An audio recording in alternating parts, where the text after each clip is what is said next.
इस वीडियो में मैंने एक बढ़िया ट्रिक डिस्कस करी है और ये ट्रिक इसलिए डिस्कस कर रहा हूँ क्योंकि मैं अभी सी सेट का पेपर बना रहा था, आईएएस वाला सी सेट 22-23 वाला।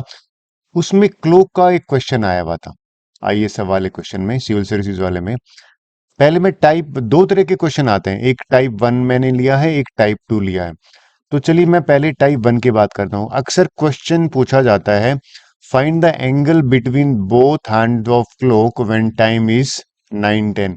देखिए मैं ट्रिक की बात करूंगा यहाँ पे। ट्रिक क्या है? ये हमारा ट्रिक है दोनों हैंड्स के बीच में टाइम निकालने का।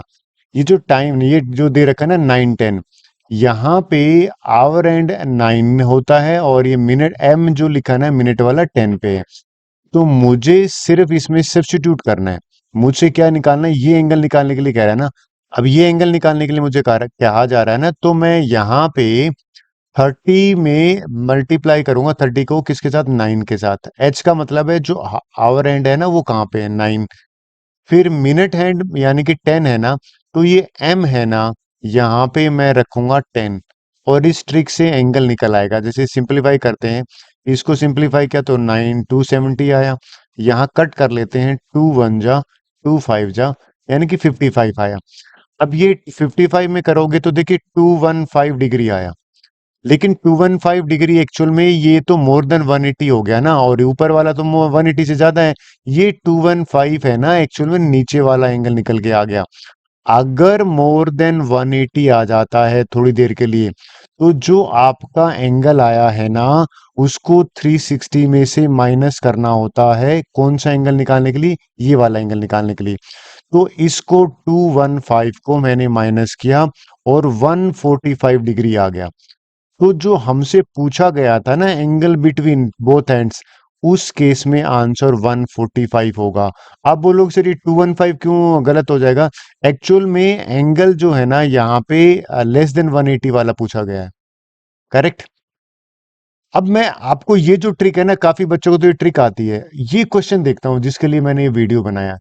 कहता है between 3 PM and 4 PM at what time both hands of clock coincide.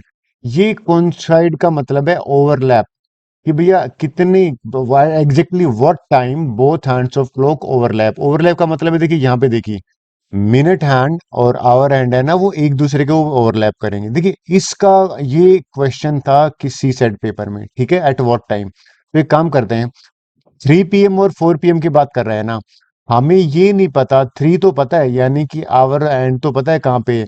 अब ये जो m की वैल्यू है ना, मुझे ये नहीं पता, ये मिनट ये निकालना है मुझे। फार्मूला तो मैं यही लूंगा, एग्री। यानी कि ये वाला जो फार्मूला है ना, यहाँ पे ले लेता हूं। इस फार्मूले में अगर आप एग्री कर रहे हो, कोइंसाइड का मतलब होता है दोनों के बीच में एंगल जीरो। ये लीजिए। और ये जो आवर हैंड है ना, मतलब यहाँ पे एच की वैल्यू कितनी हो जाएगी? 3 हो जाएगी, क्योंकि बिटवीन 3 to 4 कह रहा है ना, बिल्कुल ठीक है। एम नहीं पता कितने मिनट पे, हमें ये नहीं पता ना, तो बिल्कुल ठीक है, इसको एम रहने देने। मुझे आपको ये बताना है कि ये जीरो क्यों आया। जीरो इसलिए आया कि कौन साइड की बात कर रहा है, ओवरलैप की बात कर रहा है, तो दोनों के बीच में एंगल जो जीरो होगा। इसी फार्मूले का यूज करके मैं आंसर निकालूंगा। यहाँ पे इस 11/2 को ट्रांसपोज कर देता हूं, तो ये पॉजिटिव बन जाएगा 11/2 m, और ये 90 हो गया। m जो है वो कितना आ जाएगा? 90 मल्टीप्लाई बाई 2/11, यानी कि ये हो गया 180/11। अब मैं 180 को क्या कर लेता हूँ? डिवाइड करता हूँ। यहाँ पे 180 को मैं 11 से डिवाइड करता हूँ। ये हो गया 11 1 जा 11, और यहाँ पे 7 0 बचा। 11 6 जा 66 हो गया, ये 4 बचा। देखिए 16 तो मिनट पूरी पूरी है, यानी कि m की वैल्यू यहाँ क्या आ रही है? 16 मिनट। और ये जो 4 रिमाइंडर है ना, ये जो 16 मिनट को मैं ठीक से लिख देता हूँ, यहाँ पे 16 मिनट आएगी, और ये रिमाइंडर 4/11 ये टाइम होगा। यानी कि अगर आपसे कोई पूछे किस टाइम पे, आप बोलोगे 3 o'clock होने के बाद 16 मिनट 3/4। आप बोलो सर डेसिमल में क्यों नहीं लिख रहे? एक्चुअल में टाइम को कभी भी डेसिमल में नहीं रिप्रेजेंट करते। क्यों नहीं करते? क्योंकि एक घंटे में 100 मिनट थोड़ी होते हैं, 60 मिनट होते हैं। तो याद रखना, डेसिमल में रिप्रेजेंटेशन नहीं होता। हम फ्रैक्शन यूज करते हैं खासकर टाइम को रिप्रेजेंटेशन करने में। खैर, आपको मैंने क्वेश्चन का आंसर दिया है, तो ये आंसर है कौन से क्वेश्चन का? इस वाले का। होप सो आपको ये दोनों समझ में आए होंगे।